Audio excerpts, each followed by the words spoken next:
আসসালামু আলাইকুম এভরিওয়ান। মায়ের রান্না থেকে চলে এলাম নুডলসের একটি চমৎকার রেসিপি নিয়ে। নুডলস কিন্তু প্রতিটা পরিবারেরই সন্ধ্যার নাস্তায় খুবই পছন্দের। নুডলসের সাথে এক কাপ চা দারুণ কম্বিনেশন।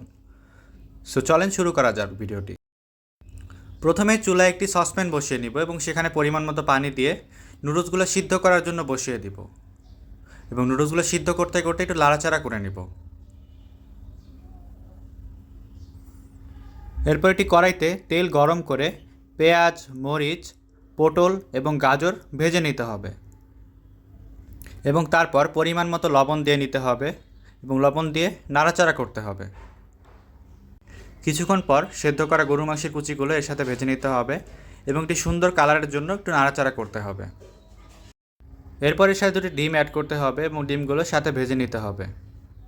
তারপর ডিম নিয়ে একটু নাড়াচাড়া করতে হবে যাতে ডিমটা সুন্দরভাবে মিক্সড হয়। এরপর নাড়াচাড়া করতে করতে যখন একটি কালার চলে আসবে তারপর এর মধ্যে সিদ্ধ করা নুডলসগুলো ঢেলে নিতে হবে। তারপর নুডলসের সাথে ইনগ্রেডিয়েন্টসগুলো সুন্দরভাবে মিশিয়ে নিতে হবে।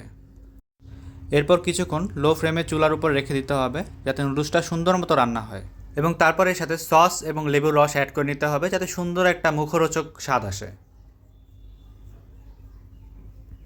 এরপর কিছুক্ষণ নাড়াচাড়া করার পরে এর মধ্যে টেস্টিং সল্ট অথবা নুডলসের মশলা অ্যাড করে নিতে হবে। সো হয়ে গেল আজকে আমাদের বিফ নুডলসের রেসিপি। অবশ্যই আপনারা লাইক কমেন্ট করবেন এবং আপনার পছন্দের সন্ধ্যা নাস্তা অবশ্যই কমেন্ট করে জানাবেন। আসসালামু আলাইকুম।